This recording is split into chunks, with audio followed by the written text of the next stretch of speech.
What's up, everybody? Welcome back to another Bear Show. I'm Ivan Vargas. Happy Valentine's Day to you guys out there that celebrate it. As you can see, I have my Valentine's Day hat on today, so I am prepared. But let's go ahead and before we get into the conversation that was had with Jared Payton, or between Jared Payton and Kevin Warren, make sure you like, share, and subscribe to the Tape Never Lies Network. Make sure you become a patron today at www.thetapeneverlies.com. And you can get, like I said, you'll get all the best type of Bears breakdown you could find. DDP was killing it the other night with the Caleb Williams breakdown. If you haven't seen it, go check it out. Become a patron if you're not. It's the only way you're going to be able to catch DDP's breakdowns. I'm sure they're going to do something special for you guys later on in the season. We'll see.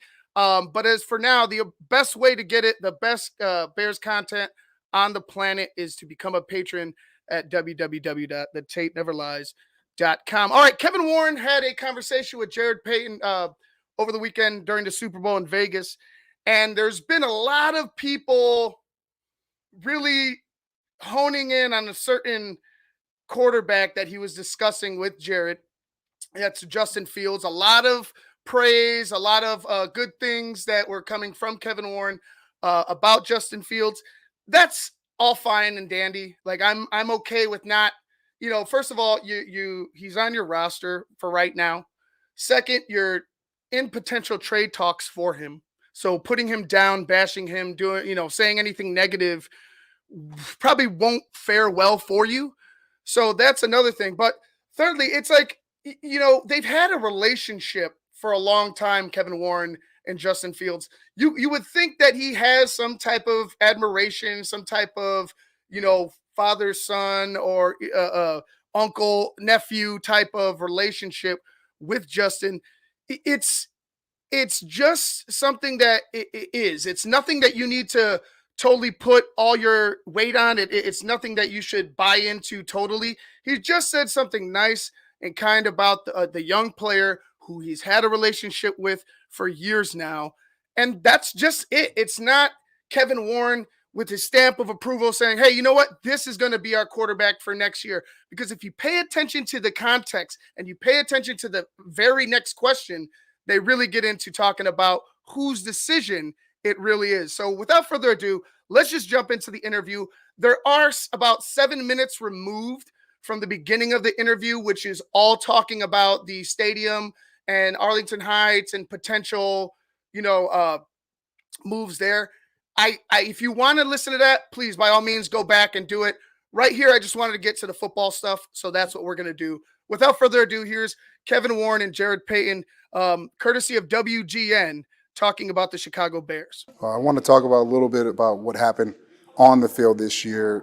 What was your assessment of Justin Fields, his play this past season, and did he live up to expectations? Yeah. I know from my standpoint, and I come to the table, I'm a supporter of Justin, because I got a chance to work with him when I was commissioner of the Big Ten Conference.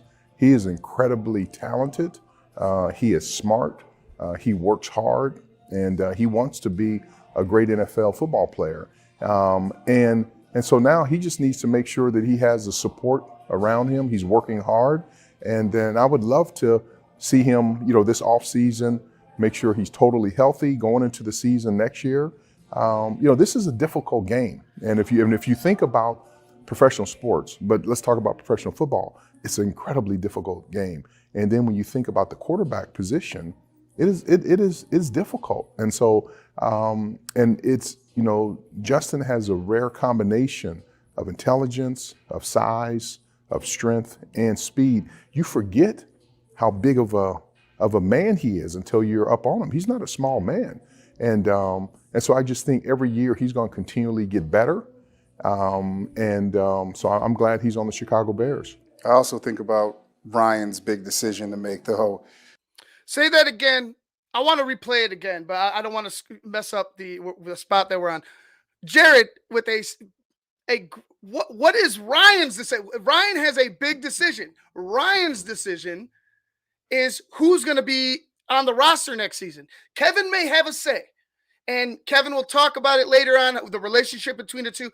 But ultimately, it is Ryan Poles' decision to put the players on the roster on the football field and not Kevin Warren's. Kevin Warren is the he's there for backup, there for support, there to, if he sees something ridiculous, obviously say something about it. But he shouldn't be the end all be all in what Ryan's decision is, right? Because then it's like, are you micromanaging your GM? Are you the GM, Kevin Warren? Are you making the decisions? And then we have a whole bunch of other conversations that would take place. So I don't know. I believe this is, regardless of what he said and the flowers that he gave to Justin, this is Ryan Poles' decision, period. And, like I said, if that will be Justin, which I don't see it being, then he's going to have to live with that. But for me, I really believe anybody taking this as Justin is staying is just out there to get clickbaits, just out there to reel you guys into a big nothing burger, right? To feed you guys a big nothing burger, and that's all it is a big nothing burger. It's going to be Ryan Poles' decision. How much input as you go into this draft are you going to have, or is this kind of on Ryan to make this decision of whether you keep Justin or you maybe draft one of these quarterbacks that are coming out in this draft? Yeah, one good thing about our Ryan's and I's working relationship is the fact that, we're in this together.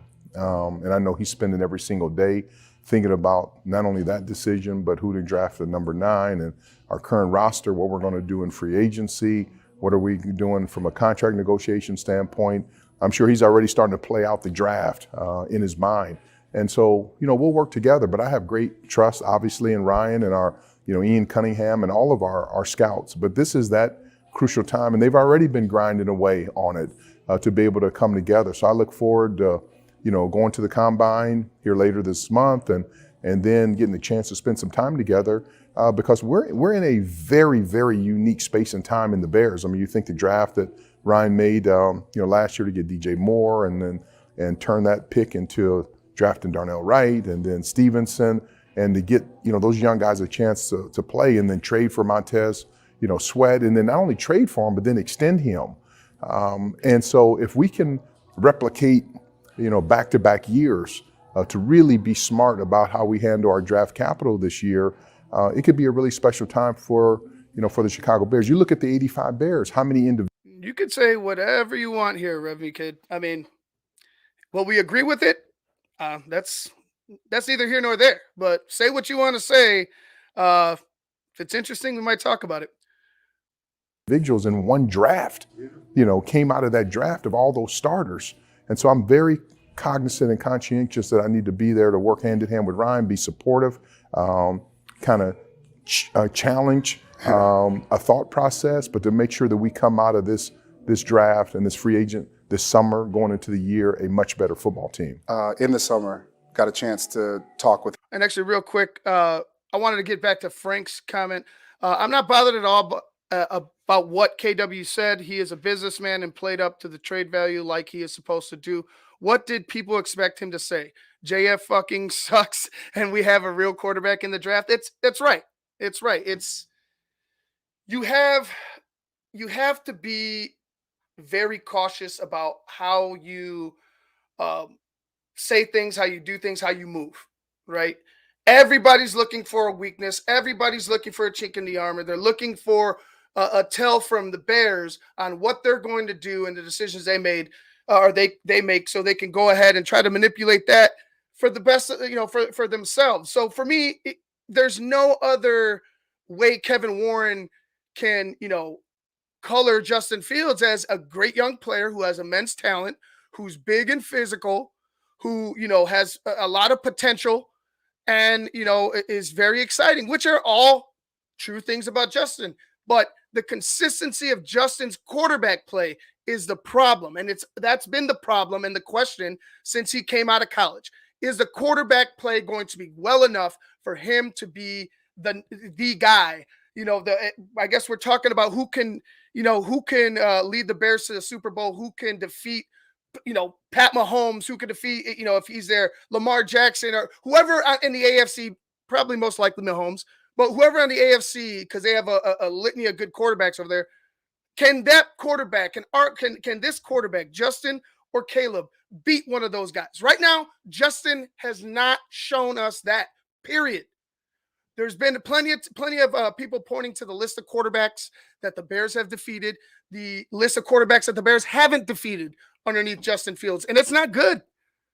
It's not good at all. So I get that people want to have the answers now, but sometimes you need to just pull back, read the fine print, look into the context, and understand that this is just something that you have to do when asked. You cannot just tear down a young man that is on your roster. One, because hypothetically you could be keeping him on your roster, and now if you go ahead and talk shit about him, you got a disgruntled player. But two, if you're trying to trade him, pump him, push him to every team that would be, interested in the best way possible. Put all the light on him, give him all the flowers, because you want to maximize your trade value. Him during training camp, and he talked about how having your offices so close together, we're right next door, was so crucial for him. Because you come over, sit down at the big table, and you guys would have conversations, not just about football, but about life and everything else that's going on. How has that relationship grown over this past year? I mean, the great thing about it is that, when you start making difficult decisions, the importance, and I know for me, the importance, and for Ryan, that you can get to the point where you trust that person is critically important.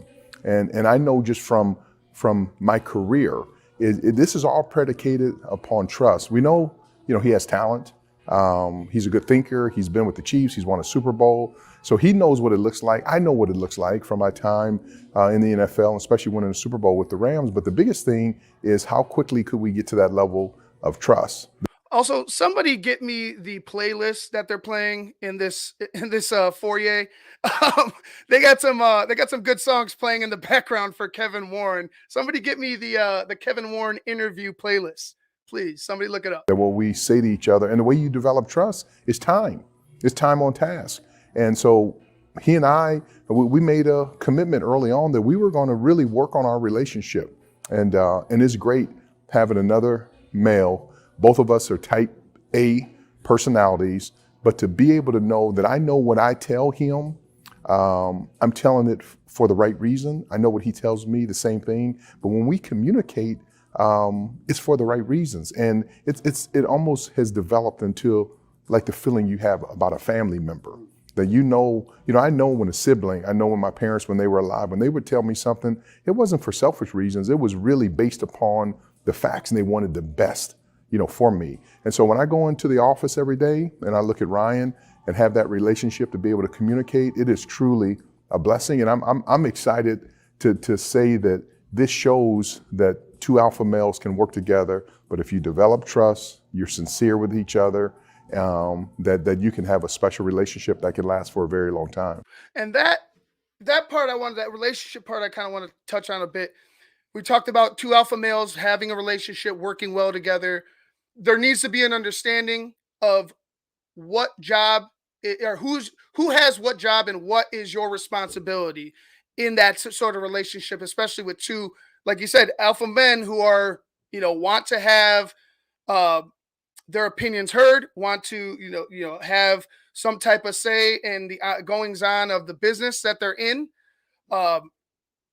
That's fine and dandy. Like I like having that relation, that dynamic with the Bears. But again, having that dynamic means that you have an understanding of what your job is, and he has an understanding of what his job is. And your job is to be the Bears CEO. You're supposed to oversee things, make sure that everything's being run correctly and smoothly.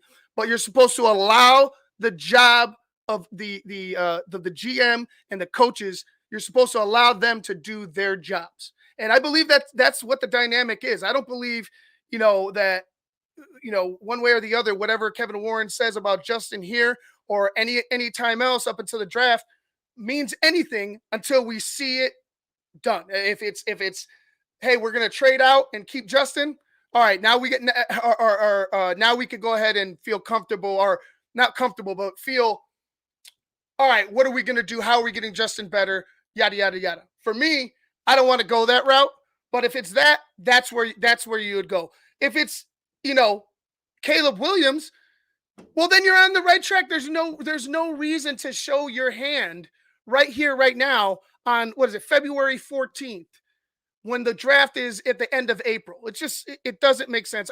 Like I said, I like Kevin Warren. I don't think he's some type of fool, but this is just to save face. This is just an interview to say, hey, here's the state of the Bears. Keep everybody at bay. You've seen Kevin Warren's face. He's talking. He's making moves. That's about it. The way that the season started, 0-4, a lot of people started to really question Matt Eberflus. To look at how the season ended, to get 7 wins, 3 wins that kind of missed out on. You almost had double-digit wins. To see how Matt not only got this team back on track, but also turned this defense around as well. A lot of people were thinking there could have been change at the end of the season about moving on, maybe going to get another head coach. That didn't happen. The consistency there, the continuity there seemed to be. Just promoted him. What do you mean he just promoted him, bro? Just promoted him? How did he promote him? How did he promote him? Like he said before, he said it himself. This is Ryan's decision. Ryan makes the decision on who's on the roster and who isn't. That's it. Kevin Warren jumps in and says, no, we're keeping Justin Fields. Then why the hell is Ryan Poles even fucking here? Makes no damn sense. Why would he even be here? Just let Kevin Warren make the decisions then. No promotion here, man. Evident inside of Hallis Hall. Talk about the job that Matt did this season and why you had faith that he could be the guy to lead this team to where everybody hopes to be, and that's a Super Bowl. Yeah, I mean, you found... Nobody made your pick, bro. Nobody made your point, bro. Your point is null and void because it's not his decision. You get it? Do you understand that? Do I have to say it slower for you? It's not his decision to make. Just saying. As a former student athlete, as an executive, as a lawyer, looking back over your life, if there have ever been mistakes, it's because you've tapped out too early. And to really build something that will last the test of time is you have to give it time. Now, I'm not saying just an infinite amount of time, but it takes time to really build it. We were in a meeting one day and I said to Matt and Ryan, I said, do you all realize that you've been here for 24 months? I mean, when you think about it, and that, I mean, 24, and you're talking about coming from organizations, so you're talking about accepting a job, moving your family, getting your kids in school, getting acclimated, new organization, and then hiring a coaching staff. It just takes time. And so I just look back over my career. You have to be impatiently patient. Of course he has. Because when somebody comes up and tries to challenge him, he runs away. I'm sure he blocked you, bro. I'm sure he blocked you. M.O. I just have always felt, it seems like even in businesses, that year 3 is always the year that you can really determine kind of, are we on the right track? And I feel very strongly 100%. That we are on the right trajectory. You notice one thing that I really noticed at practice and every single one of our games, I saw when I was interviewing for the job, I purposely came to the Eagles game during the 22 season, okay? It was a cold day. The Eagles clearly were leading their division fight, for a divisional championship game. I bought tickets as a fan, drove, parked, came with my daughter and some friends.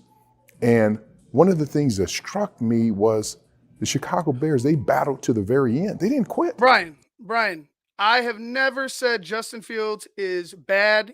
I never said he's a bum. I said he hasn't done the job. That's all I've said here. So whoever else is saying this, I don't know. It ain't me, but he hasn't been good enough. It hasn't been good enough, period. I don't give a shit what all the other excuses anybody else wants to make. Justin Fields as a player has not been good enough. Take it or leave it, man. That's what it's been. So seeing that then, And then even last year, there were many a times, and we've all been associated with teams when individuals have tapped out. This team fought, and like you said, I mean, we were really there into the very end. So when you see that, you want to give people time. I am so pleased with the coaches that have been hired, and it will make a difference this year. And our players know the system. I mean, you think when you change a head coach, it's not just changing the head coach. You're changing assistant coaches. Then you may change the strength program. And then you may change a lot of the ways that you travel, the logistics, all the different things. And then now you start the clock, over again. So I felt by getting some consistency is I think we'll have clarity, in regards to this is going to be a critical year. At your last press conference, you were talking about I got you, Brian. the long-term approach of building this franchise back up. It's been almost 40 years since the Bears won a Super Bowl and almost 20 since they appeared in one. What's a reasonable expectation for Bears fans to be able to get this team back to competing for another Super Bowl championship? I mean, that's a great question when you look at this. And that's one of the reasons why I was so focused on how we ended up last year is because, you get toward the end of every season, you're not only finishing that season, but you're already starting the next season. And how you end a lot. Okay, Eric, I'll raise you this. How about Darnell Mooney running wide open and the ball's 10 feet over his head on multiple occasions? And granted, Darnell didn't have the best of years, but there were plenty of times where Darnell is fucking wide open and Justin can't get him the football. That's also on Justin too. There's also misses that he has, and there are plenty more misses than there are makes. Go back and look at it if you want. Like I said, dynamic.